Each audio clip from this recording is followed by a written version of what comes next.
محدث ابن جوزی فرماتے ہیں، میرے شہر میں ایک مالدار شخص رہتا تھا، تو ایک نانگن خرید لایا۔ نانگن جو تھی وہ سونے کا انڈا دیتی تھی نانگن، اور دیتی سونے کا انڈا تھی۔ ان کے بال بچوں میں ایک ہی بیٹا تھا۔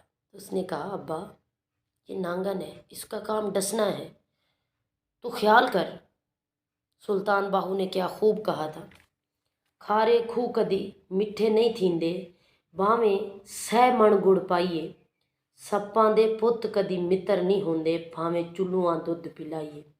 اس کی فطرت میں ڈسنا ہے، یہ ڈسے گی۔ اس نے کہا، نہیں، سونے کا انڈا دیتی ہے، یہ کہہ کر رکھ لیا۔ اب گھر میں ایک پالتو بکری رکھی ہوئی ہے۔ نانگن نے اس بکری کو ڈس لیا، بکری تڑپ کر مر گئی۔ بیوی اور بیٹا کہنے لگے، خیال کر، بکری کو اس نے ڈس لیا ہے، وہ مر گئی ہے، تو کہنے لگا، کتنے کی ہے؟ 6 دینار کی ہے نا، اور انڈا 50,000 دینار کا ہے۔ چلو، انڈا تو آ رہا ہے، چاہے نانگن ہی ہے۔ کچھ دن گزرے، اس نے اب گھر میں ایک پالتو گھوڑا رکھا ہے۔ اب نانگن نے پالتو گھوڑے کو بھی ڈس لیا، وہ بھی تڑپ کر مر گیا۔ پھر بیوی اور بیٹے نے سمجھایا کہ یہ نانگن ہے، ڈسے گی۔ اس نے کہا، گھوڑا کتنے کا ہے، اس کی کتنی قیمت ہے؟ کہا، بس 1000 دینار۔ اور انڈا کتنے کا ہے؟ 50,000 دینار کا۔ انہوں نے کہا، چھوڑو، اس کو مار دو۔ اس نے کہا کہ نہیں، انڈا تو آ رہا ہے۔ اب گھر میں ایک نوکر رکھا ہوا ہے جو جانوروں کی دیکھ بھال کرتا ہے، اور ایک دن وہ چارہ ڈالنے لگا تو چارے کے اندر نانگن بیٹھی تھی۔ اس نے اس کے ہاتھ پہ ڈس لیا تو غریب نے چیخیں ماری۔ غریب کی چیخ و پکار لوگوں کو نہیں سنائی دیتی، غریبوں کے چیخنے سے کسی کو فرق نہیں پڑتا۔ اب وہ تڑپ تڑپ کر مر گیا۔ اب غریب تھا، اس کا خون بھی سستا تھا، وہ بیچارہ اس کے زہر میں مر گیا۔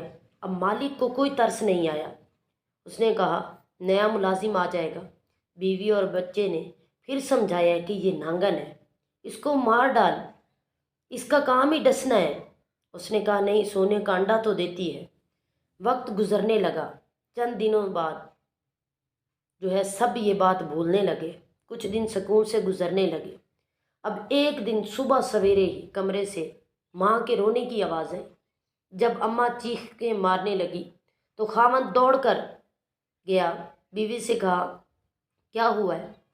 اس نے کہا، سونے کے انڈے بچ گئے، وہ دیکھو، میرے بیٹے کو ڈس کر بستر سے اتر گئی ہے۔ وہ دیکھ کر ماں تڑپ رہی تھی کہ اکلوتا بیٹا ہے۔ ابھی بیٹے کو اٹھا کر طبیب کے پاس لے جانے ہی لگے، دروازے تک پہنچے تھے کہ عزرائیل تشریف لے آئے۔ جب واپس آیا، بیٹے کا جنازہ بڑا مشکل ہے، باپ کے لیے اٹھانا بڑا مشکل ہے۔ رونے لگا، چیخیں مارنے لگا۔ ایک بیٹا وہ بھی پردہ کر گیا۔ جنازہ اٹھایا، لوگوں نے دفن کیا، تو جب واپس آیا تو کیا دیکھا، ماں نے ساز و سامان باندھ رکھا ہے۔